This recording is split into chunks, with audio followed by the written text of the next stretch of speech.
Cassandra, also known as Alexander or Cassandra, was the daughter of King Priam and Queen Hecuba of Troy. A common version of her story is that Apollo gave her the power of prophecy in order to seduce her, but when she refused, he spat into her mouth, cursing her never to be believed. In an alternative version, she fell asleep in a temple, and snakes licked her ears so that she was able to hear the future. Snakes as a source of knowledge is a recurring theme in Greek mythology, although sometimes the snake brings understanding of the language of animals rather than an ability to know the future. Cassandra is a figure of epic tradition and of tragedy. Etymology. Hjalmar Frisk notes, unexplained etymology, citing various hypotheses found in Wilhelm Schultze, Kleine Schriften, 698. B. Hoffman, Glotter 2852, Edgar Howard Sturchavant, Class.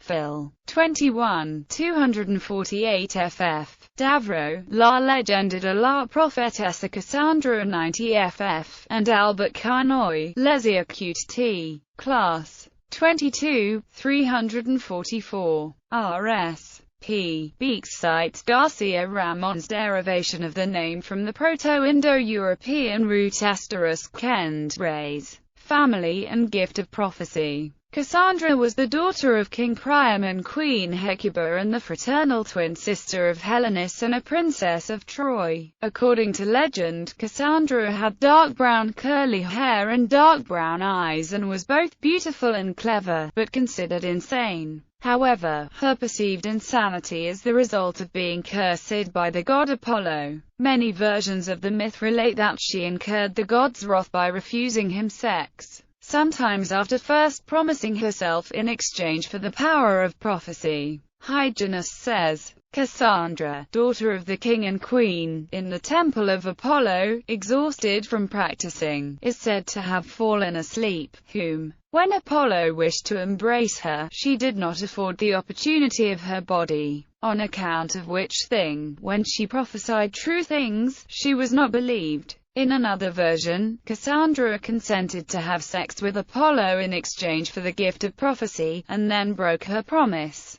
Her punishment was the curse of never being believed. This version of the myth is told by Cassandra in Aeschylus's Agamemnon. Oh, but he struggled to win me. Breathing ardent love for me, I consented to Loxias but broke my word. Ever since that fault I could persuade no one of anything. In some versions of the myth, Apollo curses her by spitting into her mouth during a kiss. In Aeschylus or Agamemnon, she foretells the betrayal of Clytemnestra. She also bemoans her relationship with Apollo. Apollo, Apollo, God of all ways, but only deaths to me, once and again. O thou, destroyer named, thou hast destroyed me, thou, my love of old. Cassandra had served as a priestess of Apollo and taken a sacred vow of chastity to remain a virgin for her entire life. Her cursed gift from Apollo became a source of endless pain and frustration to Cassandra. Cassandra was seen as a liar and a mad woman by her family and by the Trojan people. In some versions of the story, she was often locked up in a pyramidal building on the citadel on her father King Priam's orders. She was accompanied there by the wardress who cared for her under orders to inform the king of all of his daughter's prophetic utterances.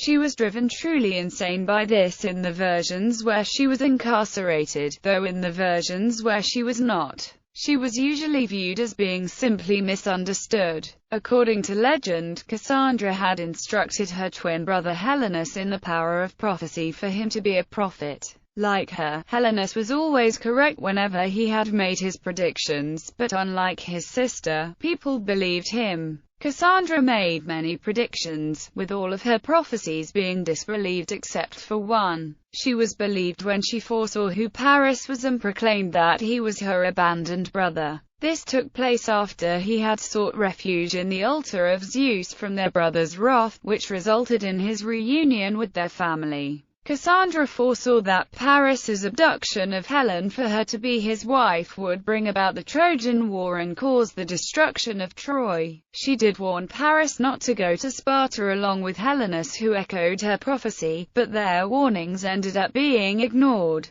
Cassandra ended up seeing Helen coming into Troy at Paris's return home from Sparta, and she furiously snatched away Helen's golden veil and tore it her hair, for she had foreseen the calamities of the Trojan War that Helen's arrival would bring and cause Troy to be destroyed. But the Trojan people gave Helen a warm welcome into their city. Fall of Troy and aftermath. Cassandra foresaw the destruction of Troy. She warned the Trojans about the Greeks hiding inside the Trojan horse, Agamemnon's death and her own demise at the hands of Aegisthus and Clytemnestra, her mother Hecuba's fate, Odysseus's 10-year wanderings before returning to his home, and the murder of Aegisthus and Clytemnestra by her children Electra and Orestes. Cassandra predicted that her cousin Aeneas would escape during the fall of Troy and found a new nation in Rome. However, she was unable to do anything to forestall these tragedies since no one believed her. Coroebus and Othronus came to the aid of Troy during the Trojan War out of love for Cassandra in exchange for her hand in marriage. Priam decided to betroth Cassandra to Telephus's son Eurypylus after Telephus had reinforced the Trojans by sending them an army of Mysians to come to defend Troy for them. Cassandra was also the first to see the body of her brother Hector being brought back to the city. In the fall of Troy, told by Quintus Smyrnius, Cassandra had attempted to warn the Trojan people that she had foreseen the Greek warriors hiding in the Trojan horse while they were celebrating their victory over the Greeks with feasting. They disbelieved her, calling her names and degrading her with insults. She grabbed an axe in one hand and a burning torch in her other, and ran towards the Trojan horse, intent on destroying it herself to stop the Greeks from destroying Troy. The Trojan people stopped her before she could do so. The Greeks hiding inside the Trojan horse were relieved that the Trojans had stopped Cassandra from destroying it,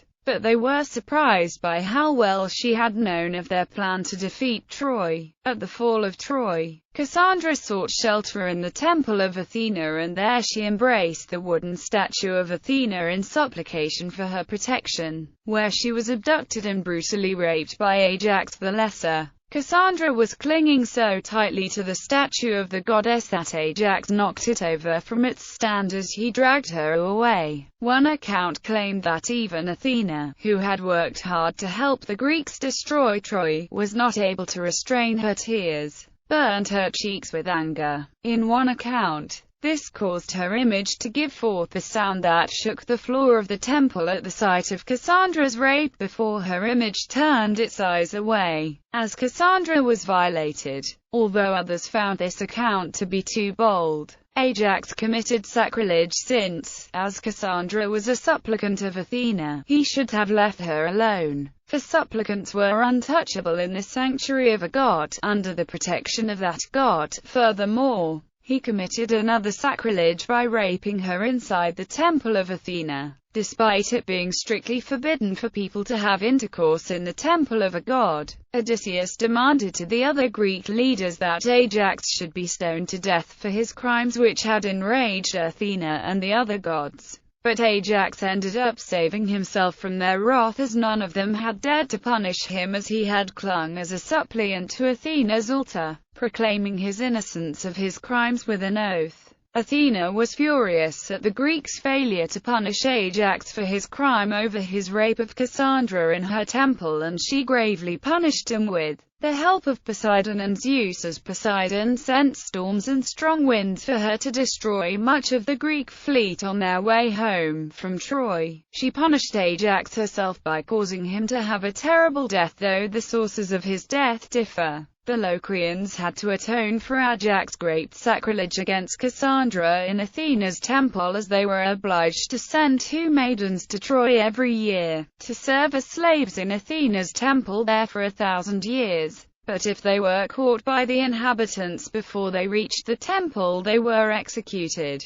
Some versions told that Cassandra had intentionally left a chest behind in Troy, which she had placed a curse on it to whichever Greek would open it first. Inside the chest was an image of Dionysus, made by Hephaestus and presented to the Trojans by Zeus. It was given to the Greek leader Eurypylus as a part of his share of the victory spoils of Troy, for when he opened the chest, on seeing the image of the god, he went mad. Captive of Agamemnon in Mycenaean death, Cassandra was then taken as a concubine by King Agamemnon of Mycenae. Unbeknownst to Agamemnon, while he was away at war, his wife, Clytemnestra, had begun an affair with Aegisthus. Clytemnestra and Aegisthus then murdered both Agamemnon and Cassandra. Some sources mention that Cassandra and Agamemnon had twin boys, Teledamus and Pelops, both of whom were killed by Aegisthus.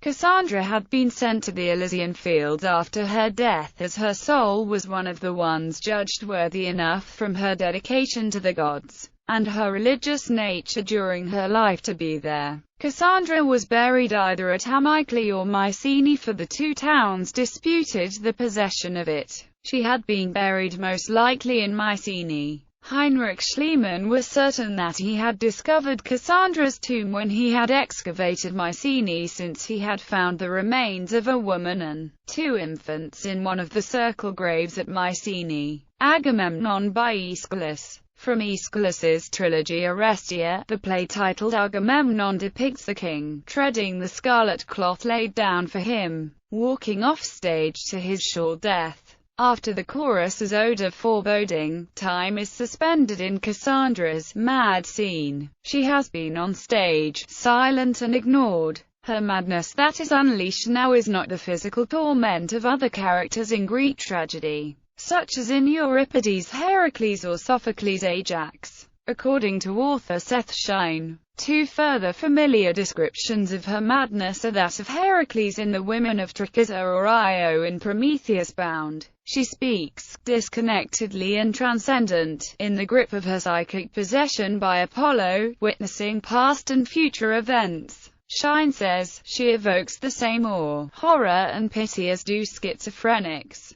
Cassandra is someone who often combine deep, true insight with utter helplessness, and who retreat into madness. Edward Frankel remarks on the powerful contrasts between declaimed and sung dialogue in this scene. The frightened and respectful chorus are unable to comprehend her. She goes to her inevitable off-stage murder by Clytemnestra with full knowledge of what is to befall her. Modern adaptations. Cassandra is an enduring archetype. Modern invocations of Cassandra are most frequently an example of a Cassandra complex. To emphasize such a situation, Cassandra's name is frequently used in fiction when prophecy comes up, especially true prophecy that is not believed. This can include the names of people, objects, or places. Cassandra has been used as metaphor and allegory in psychological and philosophical tracts. For example, Florence Nightingale's book Suggestions for Thought to Searches After Religious Truth has a section named for Cassandra. Using her as a metaphor for the helplessness of women that she attributes to over-feminization. The Cassandra myth itself has also been retold several times by modern authors of novels and dramatizations, including works by Eric Shanoa, Lindsay Clark, Krista Wolfe, Lesia Ukrainka, Marion Zimmer Bradley, David Gemmell, and Hector Berlioz. A number of songs have also referred to her, such as Cassandra by Swedish pop band ABBA.